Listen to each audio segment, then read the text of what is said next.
kalian inginkan kelas impian seperti apa? Yang mau jawab silakan tunjuk tangan. Oke, ada lagi? Oke, ada lagi? Oke, silakan Asmil. Aku menginginkan kelas yang musik. Selanjutnya Tina. Kalau saya menginginkan teman-teman masuk kelas tepat waktu. Oke, luar biasa ya. Berarti ada yang maksudnya tidak tepat waktu ini ya? Ada. Oke, silakan. Saya menginginkan kelas yang rapi. Menginginkan kelas yang rapi. Berarti kelas kita masih kurang rapi. Silakan, Bu Lasmi. Saya menginginkan kelas yang teman-temannya aktif. Teman-temannya aktif semua. Berarti selama ini teman-teman kita tidak aktif ya? Sebagian yang aktif. Sebagian yang aktif ya? Oke, baik. Untuk mencapai impian tersebut, untuk mencapai kelas yang kita impikan, apa yang harus kita lakukan? Membuat Kesepakatan kelas. Baik, kesepakatan kelas itu dihasilkan dari kelas kita semua. Sehingga kesepakatan kelas itu nantinya kita laksanakan bersama-sama dan kita jalankan bersama. Baik, untuk menuliskan kesepakatan kelas, Ibu akan membagikan kertas post-it. Nanti kalian tuliskan masing-masing satu kesepakatan kelas yang nantinya akan kita tempel di kertas plano yang ada di papan tulis.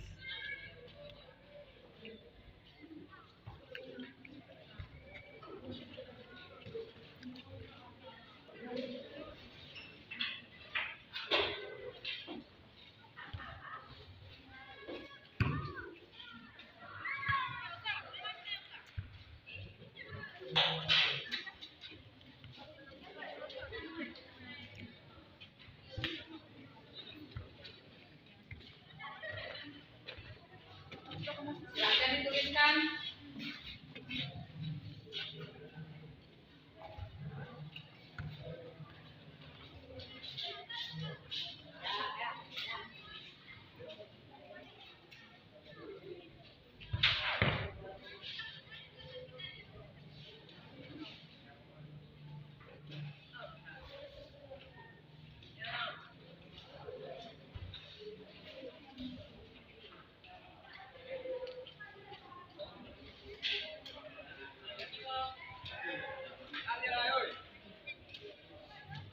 Oke, silakan dituliskan.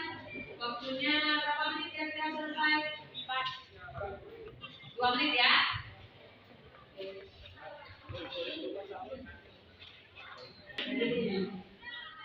Ayo disampaikan pendapatnya sehingga kelas yang diimpikan terlihat sesuai dengan yang diinginkan.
Yang pertama adalah jangan tidur di saat guru lagi menerangkan pelajaran.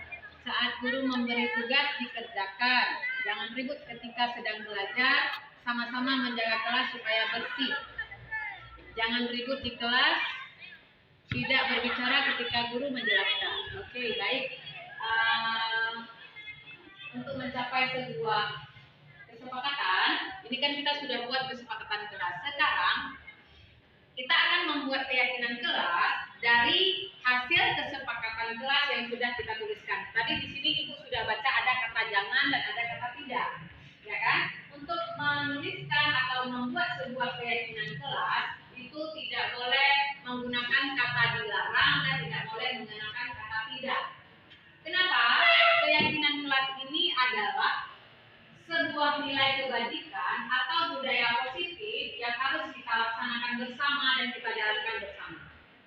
Baik, kita rumuskan berapa keyakinan kelas? Berapa poin kita rumuskan? 5 saja ya, 5 poin saja kita rumuskan supaya nanti kalau misalnya terlalu banyak rasa-rasanya kita sudah dipaksa, ya. Kalau 5 saja berarti keseluruhannya terjalani dan kita jalankannya secara tidak terpaksa, tetapi secara sukarela sehingga melahirkan karakter-karakter yang baik dengan dari hasil budaya positif tersebut. Oke ya? Ibu baca kembali. Yang pertama adalah jangan ribut di kelas. Itu keyakinan kelas apa yang kita sepakati? Sopan ya, berarti satu adalah kesopanan. Harus tertib peraturan kelas. Itu masuk ke mana?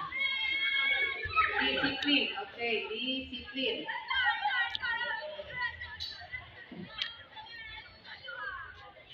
Terus mematuhi peraturan kelas. Itu masuk ke disiplin. Saling menghargai pendapat teman. Ayo.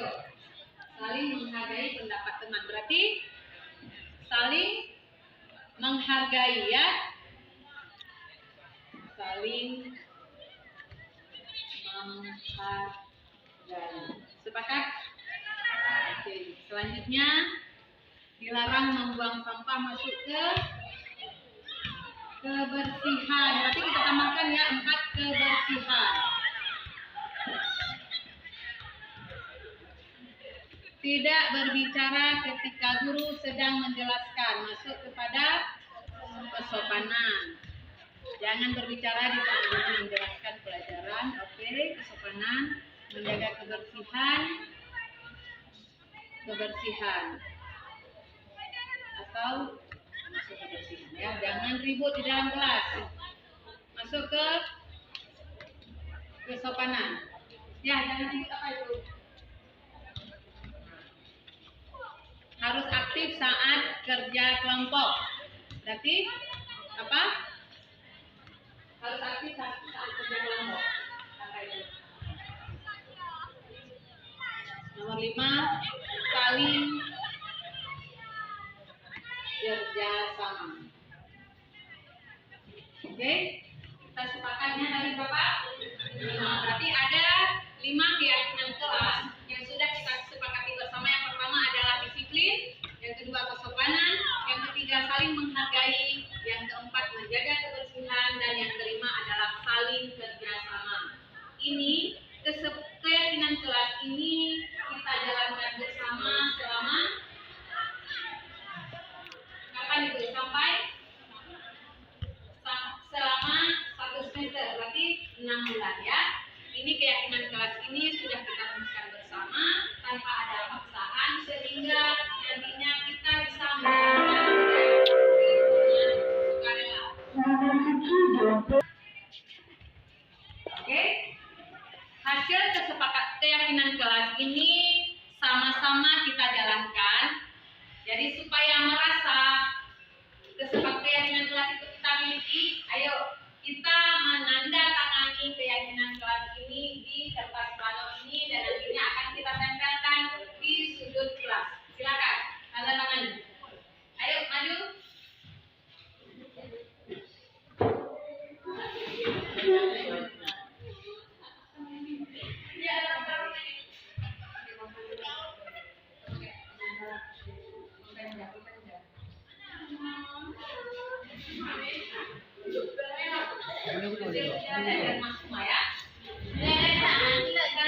kecil-kecil saja biar semua teman-teman kita ikut serta menandatangani keyakinan kelas kita. Main juri aja ya.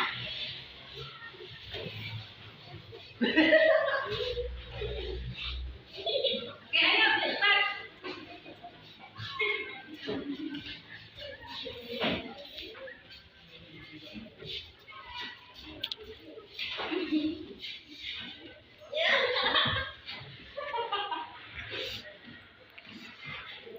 Oke, terima kasih untuk semuanya. Baik, kira-kira setelah kita menyepakati keyakinan kelas, apa yang kita rasakan? Bagaimana perasaannya? Senang? Perasaan lainnya? Apakah setelah kita membuat keyakinan kelas, ada rasa terpaksa di dalam diri kita? Ya. Tapi sukarela ya. Ibu tegaskan sekali lagi, keyakinan kelas ini kita laksanakan dan kita jalankan selama 1 semester ke depan.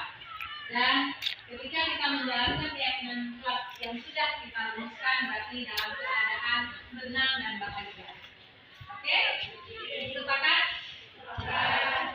Baik, demikian perumusan keyakinan kelas kita hari ini. Assalamualaikum warahmatullahi wabarakatuh. Waalaikumsalam warahmatullahi wabarakatuh.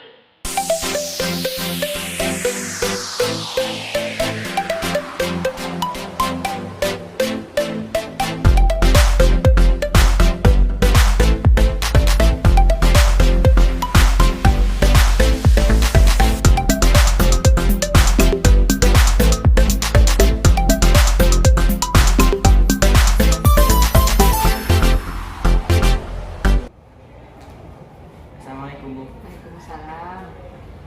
Duduk nah. Sehat ya? Alhamdulillah sehat. Semangat berarti? Semangat. Harus ya. Oke. Ibu memanggil ibu ke sini. Tadi dapat laporan dari guru matematika, katanya ibu marah-marah ya ketika setelah HP Ibnu diambil. Iya Bu, saya kesal. Kenapa kesal? Habis saya tidak main HP dan saya lagi mengerjakan tugas yang diberikan Bu. Oh begitu. Wajarlah kalau kamu marah dan kesal. Jika ibu ada di posisi kamu, pasti ibu akan melakukan hal yang sama. Iya Bu.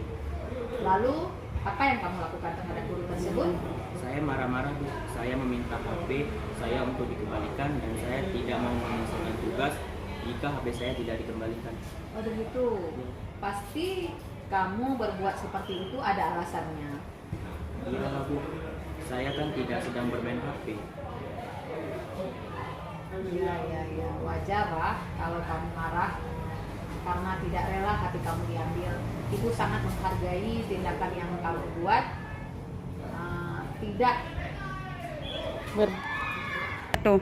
Ya wajar lah kalau kamu merasa marah karena tidak rela HP kamu diambil. Ibu sangat menghargai tindakan kamu yang tidak berbuat lebih buruk daripada itu. Menurut Ibnu, apakah tindakan yang telah dilakukan sesuai dengan keyakinan kelas kita? Tidak Bu. Oke. Menurut Ibnu, keyakinan kelas apa yang sudah dilanggar? Disiplin atau tidak boleh membawa HP ke sekolah. Iya, benar sekali. Menurut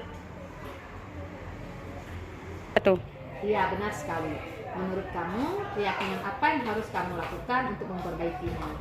Saya tidak akan membawa HP ke sekolah Bu dan membuat perjanjian Bu. Iya, tepat sekali tindakan yang Ibnu lakukan. Tetap semangat ya. Sekarang silakan kembali ke kelas. Iya, Dan jangan ulangi lagi. Ya Bu, terima kasih. Oke.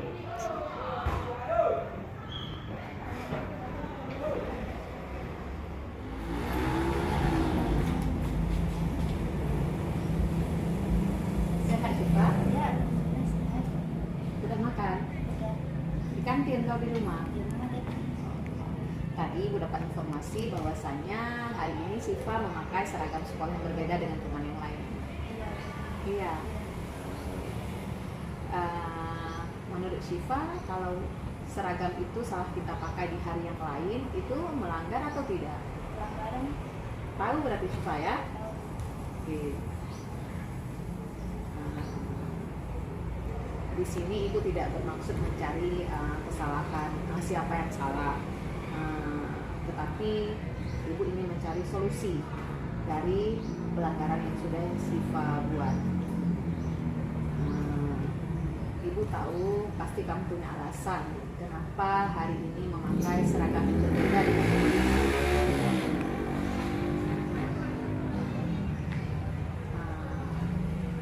masih ingat keyakinan kelas kita? Kira-kira menurut Siva yang mana yang belum Siva tunjukkan? Seragam. Satu. Memakai seragam sekolah, Bu. Yang seharusnya hari ini saya memakai seragam batik, tapi saya memakai seragam putih abu-abu. Berarti Siva senang ya hari ini memakai baju seragam putih abu-abu. Namun dalam hal ini kira-kira apakah menurut Siva itu sudah sesuai dengan keyakinan kelas kita? Belum. Mulai sekarang mari kita selalu mengindahkan keyakinan yang sudah kita sepakati. Nah, untuk memperbaiki kesalahan Siva, apa yang akan Siva lakukan selanjutnya? Untuk selanjutnya saya akan memakai seragam sekolah yang sesuai dengan keyakinan kelas kita. Dan saya tidak akan mengulanginya. Bagus kalau seperti itu. Berarti Siva menyadari bahwasannya hari ini Siva sudah melanggar keyakinan kelas kita. Nah, teruslah menjadi pribadi yang penuh disiplin dan tanggung jawab Siva ya. Terima kasih. Oke, sama-sama.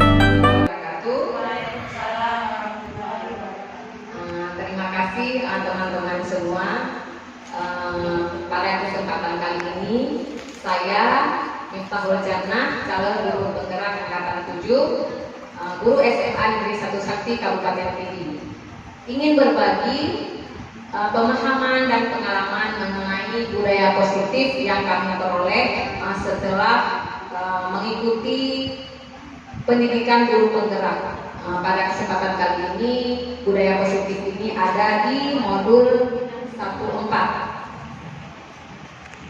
Setelah saya memperoleh pendidikan tersebut, saya ingin teman-teman saya juga mengetahui apa itu budaya positif, sehingga kita sama-sama bisa menerapkannya di sekolah kita, sehingga nantinya sekolah kita memiliki budaya positif yang secara sadar dan bersama-sama kita laksanakan, sehingga sekolah kita menjadi sekolah impian kita bersama, yang sifatnya tidak menuntut tetapi menuntut. Baik, kita ingin mengetahui dulu apa itu budaya positif. Di sini makna budaya positif itu sendiri adalah suatu kebiasaan yang bernilai positif atau kebiasaan yang disepakati bersama untuk dijalankan bersama dalam waktu yang lama. Jika kebiasaan positif ini sudah membudaya di sekolah, maka nilai-nilai karakter yang diharapkan akan terbentuk pada seluruh warga sekolah, khususnya para peserta didik. Baik, untuk budaya positif itu ada 6 poin. Poin pertama adalah disiplin positif dan nilai-nilai kebajikan. Poin kedua, teori motivasi, hubungan dan penghargaan serta restitusi. Poin ketiga yaitu keyakinan kelas. Yang keempat, kebutuhan dasar manusia. Yang kelima, restitusi atau 5 posisi kontrol. Yang keenam adalah restitusi atau segitiga restitusi. Pada kesempatan kali ini saya ingin menyampaikan 3 poin budaya positif.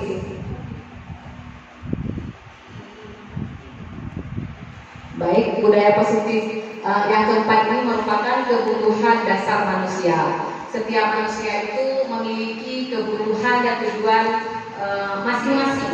Di sini kita mengetahui bahwasanya dan kita tidak menyadari ternyata kebutuhan dasar manusia itu ada 5. Yang pertama adalah kebutuhan bertahan hidup, kebutuhan merasa diterima, kebutuhan akan kebebasan, kebutuhan akan kesenangan, dan kebutuhan akan penguasaan. Selama ini kita menganggap bahwasanya siswa kita itu bandel atau apalah. Namun ternyata dan pada kenyataannya adalah siswa tersebut ingin memenuhi kebutuhan dirinya sendiri yang secara tidak sadar kadang-kala merugikan orang lain. Dan kita beranggapan siswa itu dan memvonis dia itu bandel dan lain sebagainya. Ternyata untuk mencapai tujuan hidup masing-masing kita memiliki kebutuhan dasar yang harus kita penuhi, sehingga dengan terpenuhinya kebutuhan dasar tersebut kita tidak ingin mengganggu yang lainnya karena kebutuhan dasar tersebut sudah terpenuhi. Namun ironisnya selama ini kita tidak menyadari bahwasanya kebutuhan dasar itu harus terpenuhi untuk setiap manusia. Semua yang kita lakukan adalah usaha terbaik kita untuk mendapatkan apa yang kita inginkan.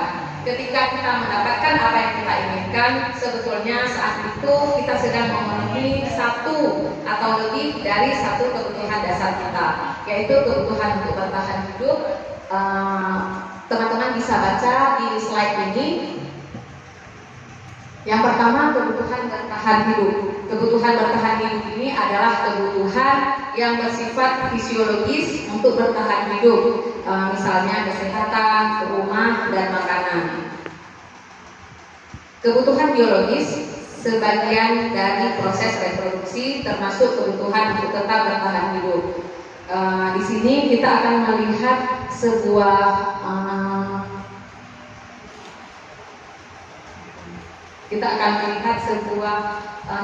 satu cerita mengenai seorang siswa.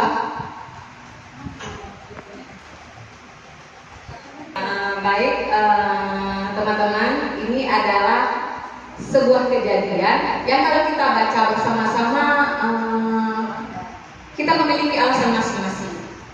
Baik, Ibu Anggar, seorang wali kelas 2A di SD Pelita Hati, sedang bingung menghadapi ulah salah satu murid di kelasnya, yaitu Doni. Beberapa anak di kelas 2A telah datang padanya dan mengeluh Doni yang seringkali meminta bekal makan siang mereka dengan paksa. Jika Anda menghadapi situasi seperti Anggar, apa yang akan Anda lakukan? Menurut Anda, kira-kira apa alasan Doni melakukan hal tersebut? Di posisi ini kita adalah Ibu Anggar yang menghadapi Doni, merupakan salah satu siswa atau murid yang sering sekali mengganggu dan meminta makan siang dengan paksa dari temannya yang lain.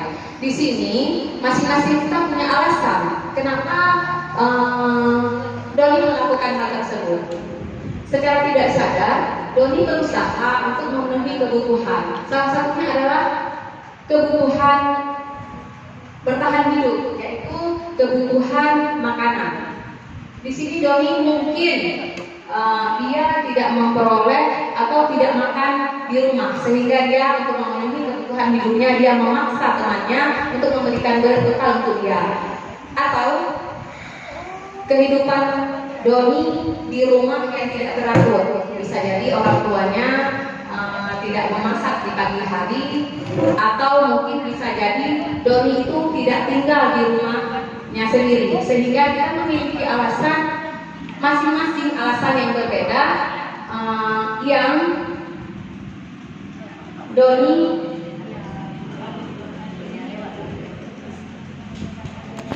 Baik, kita lanjutkan.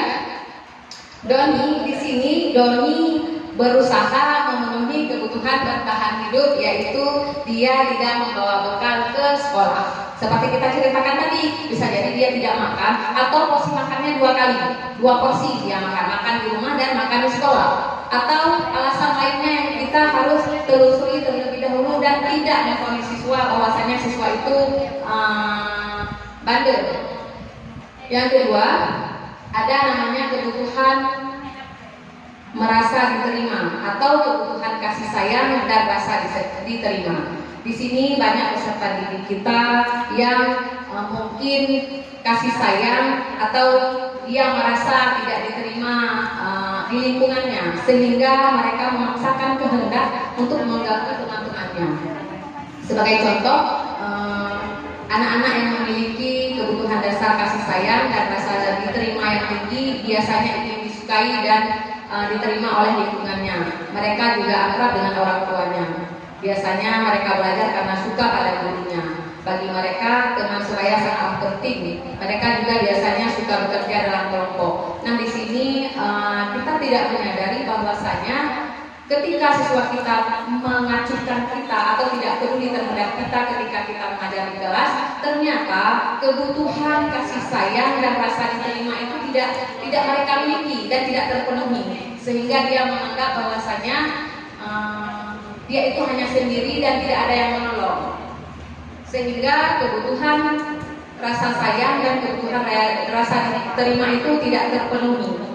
Dan seperti dalam kasus Doni tadi, apabila kita guru atau ibu Anggar menjawab bahwasanya mengambil bekal temannya karena dia merasa senang temannya jadi memperhatikan dia. Ketika temannya melaporkan tindakannya itu pada gurunya dan gurunya memberitahu orang tuanya, sehingga orang tuanya jadi memperhatikan dia, maka kebutuhan dasar yang sedang dipenuhi Doni adalah kebutuhan akan kasih sayang dan rasa diterima. Nah, di sini ternyata Doni tidak dipedulikan baik oleh orang tuanya atau oleh guru, sehingga dia dengan melakukan hal tersebut, dengan melakukan mengganggu temannya, mengambil bekal, sehingga dia terperhatikan baik oleh gurunya, oleh temannya, dan oleh orang tuanya. Yang ketiga adalah kebutuhan kebebasan atau kebutuhan penguasaan. Kebutuhan ini berhubungan dengan kekuatan untuk mencapai sesuatu, menjadi kompeten, menjadi terampil, diakui atas prestasi dan keterampilan kita, didengarkan dan memiliki rasa harga diri. Kebutuhan ini meliputi keinginan untuk dianggap berharga, bisa membuat perbedaan, bisa membuat pencapaian, kompeten, diakui dan dihormati. Kita sama-sama menyadari bahwasanya ketika kita dihormati, kita merasa bangga. Dan kita merasa bahwa kebutuhan pengakuan atas kemampuan kita, atas prestasi kita itu harus terpenuhi juga. Dalam kasus Doni tadi, kita kembali ke kasus Doni tadi. Dalam kasus Doni tadi, apabila jawaban Doni adalah dia merasa hebat karena temannya jadi takut dengan dia dan menuruti keinginannya, maka sebetulnya Doni sedang berusaha memenuhi kebutuhan dasar akan kekuasaan. Yang keempat adalah kebutuhan kesenangan. Untuk kebutuhan kesenangan atau kebutuhan akan pilihan, ini sifatnya memiliki jiwa kemandirian atau otonomi, atau memiliki pilihan dan mampu mengendalikan arah hidup seseorang. Anak-anak dengan kebutuhan kebebasan yang tinggi menginginkan pilihan, mereka perlu banyak bergerak, suka mencoba-coba, tidak terlalu terpengaruh orang lain, dan senang mencoba hal baru dan menarik. Kasus Doni tadi adalah bahwa dia merasa bosan dengan bekal makanan yang dibawakan ibunya dari rumah, karena ibunya selalu membawakan bekal yang sama. Oleh karena itu dia ingin mencoba makanan teman-temannya yang beraneka ragam. Maka Doni sedang berusaha memenuhi kebutuhannya akan kebebasan. Seperti contoh kita dulu, ketika kita berusaha melakukan yang terbaik, berusaha melakukan sesuatu untuk mencapai tujuan pembelajaran itu, berarti di situ kita sedang memenuhi kebutuhan kebebasan. Di mana orang tidak melakukan sesuatu, kita terus mencoba melakukan sesuatu, itu artinya kita terus berinovasi.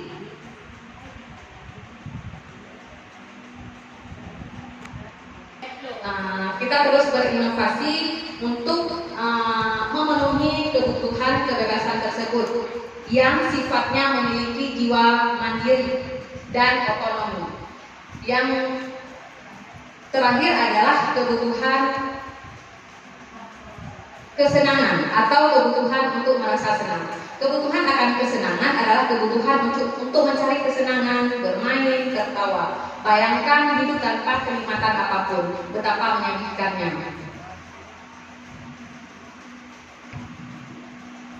Anak-anak dengan kebutuhan dasar kesenangan yang tinggi biasanya ingin menikmati apa yang dilakukan.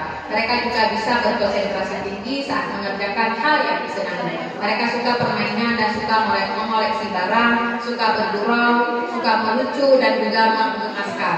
Bahkan saat mereka bertingkah laku buruk, mereka masih terlihat lucu. Dalam kasus Doni tadi, tetap kita kembali ke kasus Doni ya. Dalam kasus Doni tadi, bila Doni menjawab bahwa ia melakukannya karena iseng saja dan ia menikmati ekspresi wajah teman-temannya yang kesal karena diambil makanannya, dan menurut dia ekspresi teman-temannya itu lucu, maka berarti Doni sedang berusaha memenuhi kebutuhannya akan kesenangan. Di sini seperti contoh peserta didik kita. Peserta didik kita itu senangnya di luar, senangnya berolahraga, sehingga terganggu pembelajaran yang dilakukan di kelas, sehingga tujuan pembelajaran tidak tercapai terhadap peserta didik tersebut. Di sini kita tidak menyadari bahwasanya ternyata peserta didik tersebut sedang berusaha memenuhi kebutuhan kesenangan atau kebutuhan untuk merasa senang.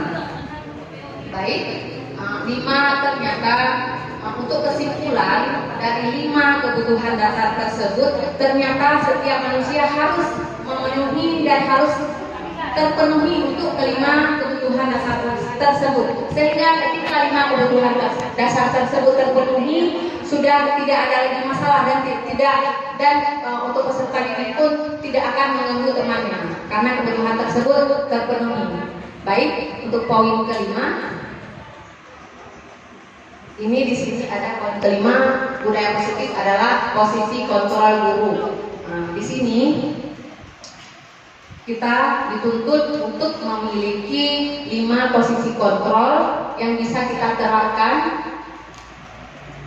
guru ketika peserta didik melakukan kesalahan. Adakala kita memposisikan diri sebagai penghukum. Sebagai contoh, ketika siswa kita telat, misalnya ketika siswa kita telat, dia telat datang, lalu kita menyuruhnya untuk lari di tengah lapangan atau keliling lapangan.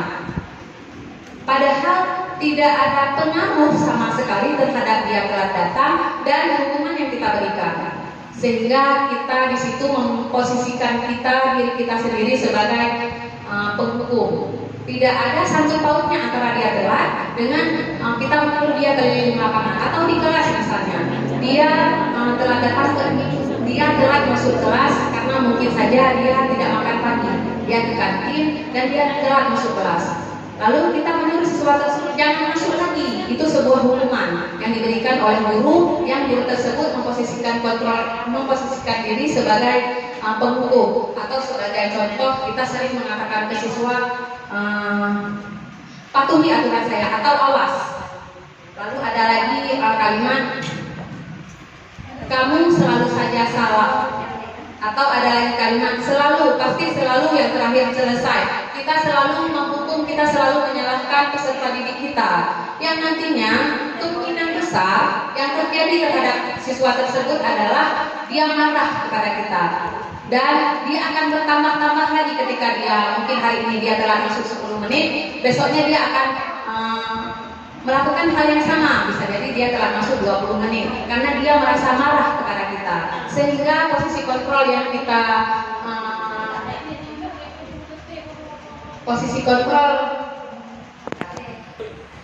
pada posisi kontrol penghukum, nada kita itu tinggi, bahasa tubuh kita, malah kita kadang menuntut ke siswa tersebut. Kita tidak ingin mengetahui kenapa hari ini dia telat. Kita tidak ingin mendengar alasan dia, dan malah kita tidak ingin bertanya. Yang kita tahu dia telat, kamu telat, selalu telat. Itu namanya posisi kontrol penghukum. Yang kedua adalah posisi kontrol sebagai pembuat merasa bersalah. Untuk pembuat merasa bersalah, ada kata-kata misalnya, ibu sangat kecewa sekali dengan kamu. Dan ada lagi kata-kata, berapa kali bapak harus memberitahu kamu. Atau gimana coba kalau orang tua kamu tahu kamu berbuat begini. Intinya kita memaksakan kehendak supaya ketika siswa tersebut melakukan kesalahan, ingin menunjukkan kepada dia bahwasanya dia itu salah. Dan kita terus berusaha dengan cara bahasa tubuh kita, dengan secara memelas dengan suara halus dan suara sedih, tetapi kata-kata kita itu sakit untuk dia. Sehingga hasil yang diperoleh oleh siswa adalah siswa itu memang merasa bersalah telah mengecewakan gurunya. Murid akan merasa menjadi orang yang gagal dan tidak sanggup membahagiakan orang lain. Kadangkala sikap seperti ini lebih berbahaya dari sikap penghukum, karena emosi akan tertanam rapat di dalam murid untuk menahan perasaannya. Yang ketiga adalah posisi kontrol sebagai teman.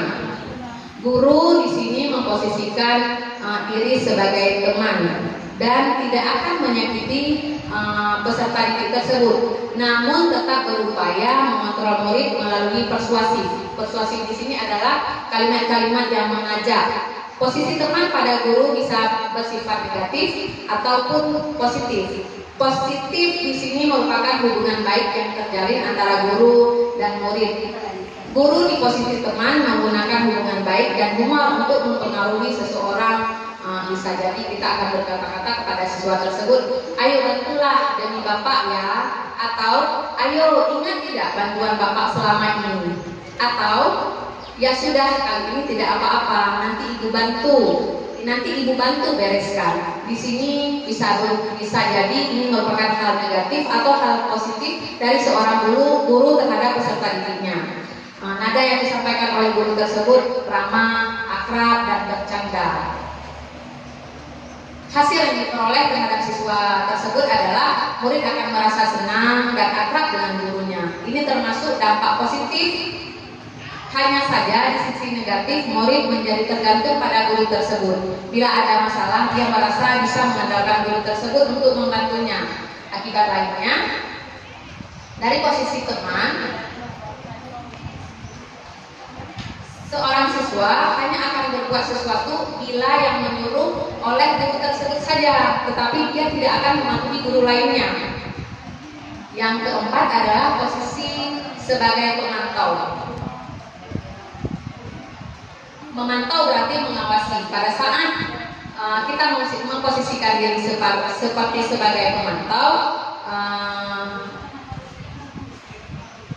posisi pemantau berdasarkan pada peraturan-peraturan dan konsekuensi. Dengan menggunakan sanksi atau konsekuensi, kita dapat memisahkan hubungan pribadi kita dengan murid. Sebagai seorang yang menjalankan posisi pemantau, pertanyaan yang sering diajukan adalah, ketika siswa melakukan kesalahan, kita akan bertanya, peraturannya apa? Atau apa yang telah kamu lakukan? Ataupun sanksi atau konsekuensinya apa? Seorang pemantau sangat mengandalkan perhitungan, catatan, data yang dapat digunakan sebagai bukti atas perilaku seseorang.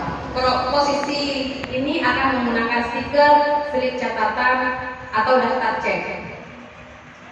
Nada suara posisi pemantau, data, dan bahasa tubuhnya formal.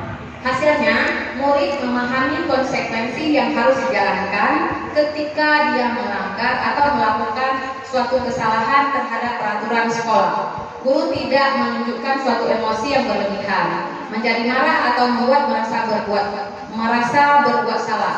Murid tetap dibuat tidak nyaman atau harus tinggal kelas pada waktu jam istirahat dan mengerjakan tugas. Guru tetap harus memantau murid pada saat mengerjakan tugas di jam istirahat, karena murid tidak bisa ditinggal seorang diri. Yang terakhir adalah posisi kontrol kontrol sebagai manajer. Posisi kontrol sebagai manajer ini adalah posisi kontrol di mana guru berbuat sesuatu bersama dengan murid, mempersilahkan murid mempertanggungjawabkan perilakunya, mendukung murid agar dapat menemukan solusi atas permasalahannya sendiri. Seorang manajer telah memiliki keterampilan di posisi teman maupun pemantau, dan dengan demikian bisa jadi di waktu-waktu tertentu kembali kepada kedua posisi tersebut bila diperlukan. Ketika kita berada di posisi memposisikan diri sebagai manajer, kata-kata yang ingin kita sampaikan kepada peserta didik tersebut ketika mereka melakukan kesalahan adalah apa yang kita yakini. Berarti di situ dia akan menjawab, berarti dia akan kembali kepada keyakinan kelas yang sudah disepakati. Berikutnya, jika kamu meyakininya, apa kamu bersedia memperbaikinya? Lalu, hasil yang diperoleh setelah seorang guru memposisikan sebagai manajer adalah suara guru tersebut nadanya tulus, tidak perlu marah-marah, tidak perlu meninggalkan suara, apalagi menunjuk jari kepada peserta didiknya, atau berkaca pinggang, atau seolah-olah membuat mereka menyesal terhadap kesalahan yang mereka lakukan. Baik, berikutnya kita lihat salah satu, biar lebih jelasnya kita lihat salah satu video ketika seorang guru memposisikan sebagai penghukum, sebagai teman, sebagai manajer, sebagai pemantau, dan sebagai pembuat merasa bersalah. Berikut ini adalah salah satu video yang menunjukkan seorang guru itu memposisikan diri pada 5 posisi kontrol.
Baik, Bapak Ibu, kita lihat sama-sama pos 5 posisi kontrol yang mungkin saja kita pernah melakukannya terhadap peserta didik kita.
Yang tadi adalah posisi sebagai penghukum.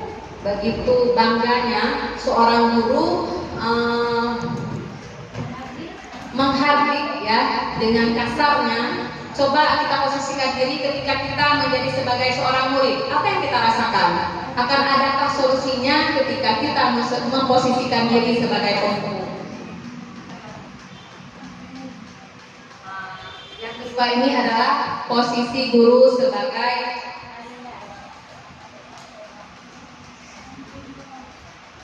pembuat merasa bersalah.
Nah, di sini tadi seorang guru memposisikan diri sebagai pembuat merasa bersalah. Memang kita merasa bahwasanya kita di situ baik, kita dekat dengan peserta didik kita. Namun kata-katanya sangat menyakitkan.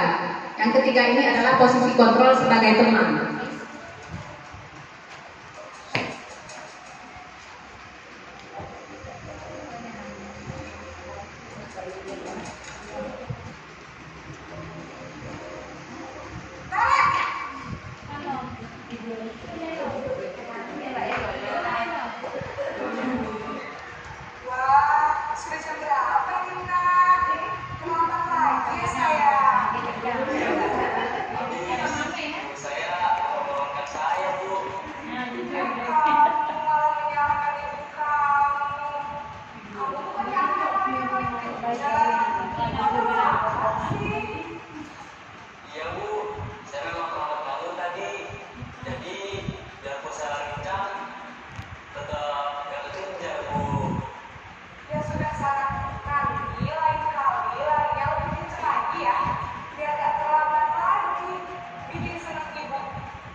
Nah, di sini posisi kontrol gurunya adalah sebagai posisi teman. Di sini siswa meskipun telat tapi dia tidak merasa bersalah, dan dia merasa dekat dengan gurunya. Yang keempat adalah posisi guru sebagai pemantau atau monitor.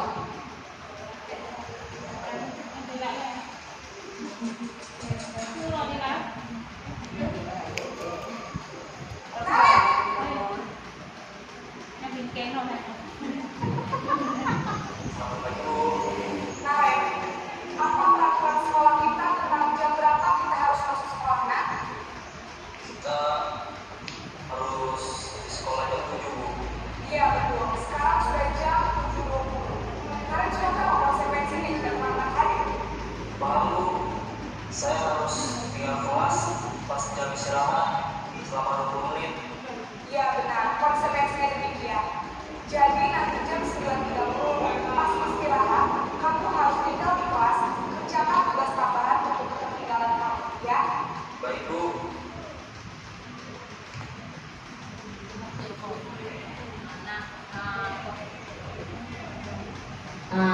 Yang tadi itu adalah posisi kontrol sebagai pemantau ya. Posisi kontrol sebagai pemantau agak suaranya agak sedikit tinggi ketimbang sebagai teman tadi. Yang terakhir adalah posisi pemantau sebagai manajer.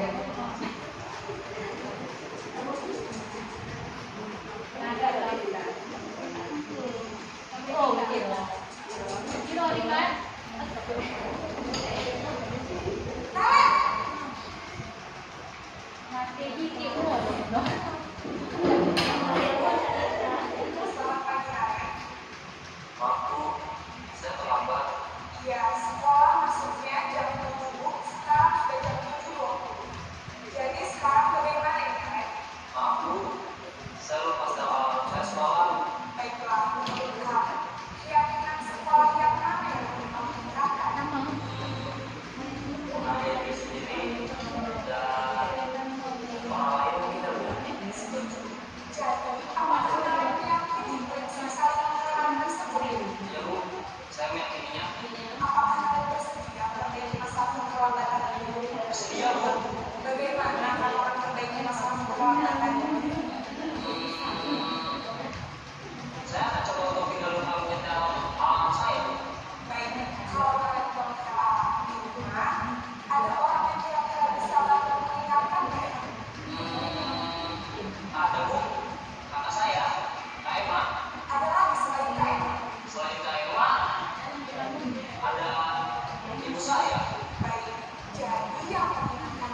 Baik teman-teman, kira-kira selama ini sebelum kita melihat budaya positif ini, kira-kira posisi kontrol apa yang pernah kita lakukan terhadap peserta didik kita dan kita bangga memposisikan diri sebagai posisi kontrol tersebut?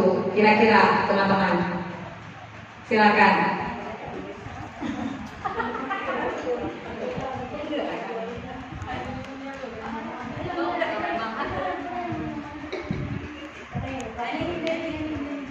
Ayo, ibu-ibu, silakan.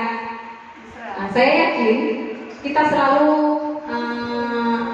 memposisikan diri pada salah satu atau dua dari 5 posisi kontrol tersebut. Silakan, ibu-ibu.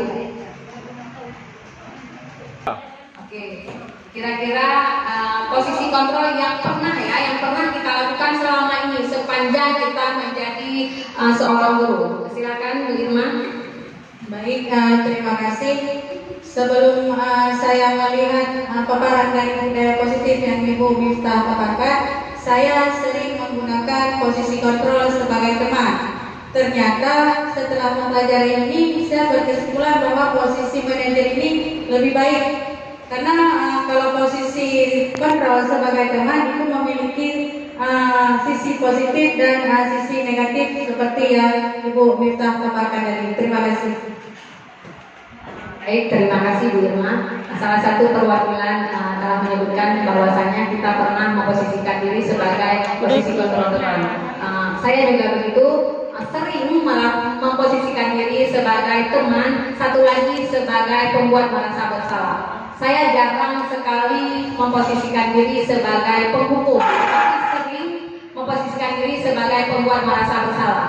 Saya paling senang itu ketika siswa terlambat, ingin dia itu tahu bahwasanya dia itu terlambat, padahal itu adalah kesalahan yang pernah kita lakukan. Nah, pada 5 posisi kontrol ini alangkah dan memang sebaiknya kita memposisikan diri sebagai posisi kontrol sebagai manajer. Kenapa?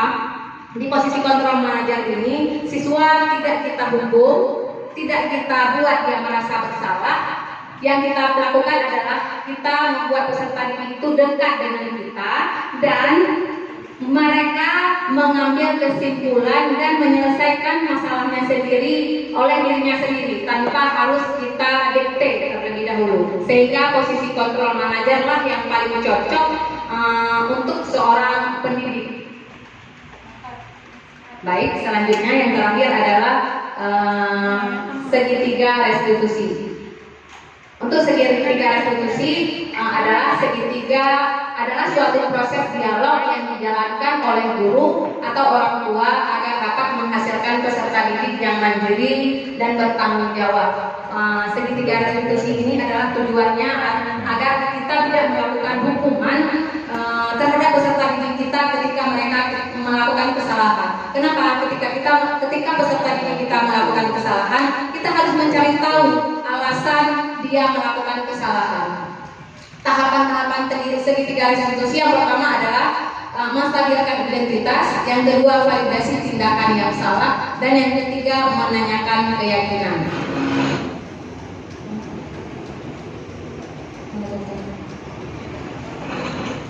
Ini menunjukkan salah satu contoh segitiga restitusi yang dilakukan oleh seorang pendidik. Sehingga melalui contoh segitiga ini kita bisa mengambil pelajaran dari video tersebut, sehingga sebagai seorang pendidik kita tidak lagi melakukan kesalahan yang pernah kita lakukan dulu. Kita perhatikan bersama-sama, ibu-ibu.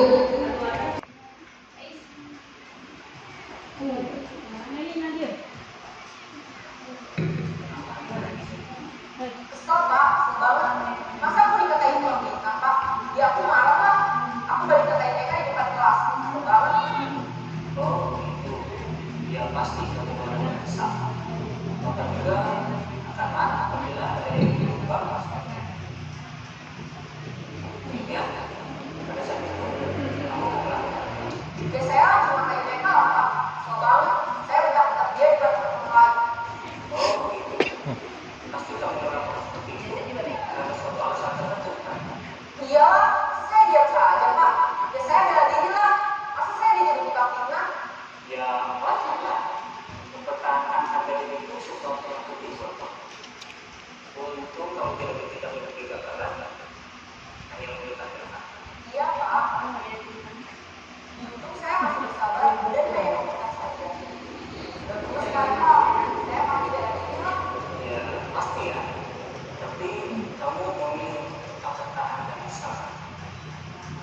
kamu memilih tidak memasuki parah.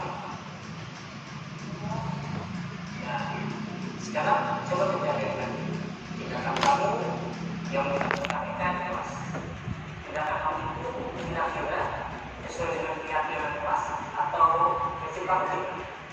Pak. Capek Pak di rumah. Jadi keyakinan atau prinsip mana yang sesuai dengan keinginan kamu? Ya, saya sebenarnya sama seperti orang lain. Mungkin saat itu saya menjadi emosi. Jadi tidak menemukan sikap itu. Kamu meyakini tidak? Menghargai orang lain itu penting buat kamu. Janganlah Pak. Iya, setuju. Kita harus saling menghargai. Namun, ada juga keyakinan yang kita sepakati yang perlu kita keyakinan. Keyakinan kita sepakat. Ya, saya bisa berarti mulai dengan yang sendiri. Saya bisa jadi lebih sabar, menganggap mudah, mau apa saja. Kira-kira kamu bersedia memperbaiki masalah ini? Sedia Pak.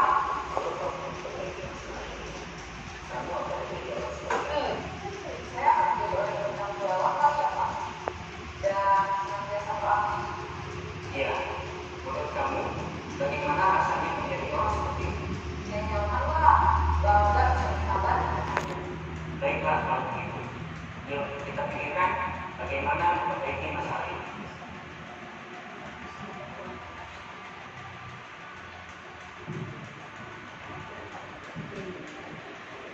Baik teman-teman, untuk segitiga restitusi ini adalah tujuannya ketika peserta didik kita melakukan kesalahan, kita harus mencari tahu terlebih dahulu apa kesalahannya dan mengapa kesalahan tersebut dilakukan. 3 tahapan untuk segitiga restitusi. Yang pertama adalah menstabilkan identitas, yang kedua adalah validasi tindakan yang salah, dan yang ketiga adalah menanyakan keyakinan. Untuk segitiga restitusi ini tujuannya ketika siswa melakukan kesalahan, kita cari tahu mengapa dia melakukan kesalahan, dan yang terakhir adalah solusi sehingga satu kesalahan tersebut tidak akan terulang lagi pada hari-hari berikutnya. Demikian Bapak Ibu, semoga budaya positif ini bisa kita terapkan bersama-sama di sekolah kita, karena sejatinya guru itu adalah sebagai seorang pendidik dan penuntun, bukan penuntut. Dan kita menyadari bahwasanya kita memiliki peserta didik impian kita bersama-sama. Kita punya tujuan yang semoga tujuan nanti Allah ijabah dalam setiap doa kita. Demikian, Assalamualaikum warahmatullahi wabarakatuh.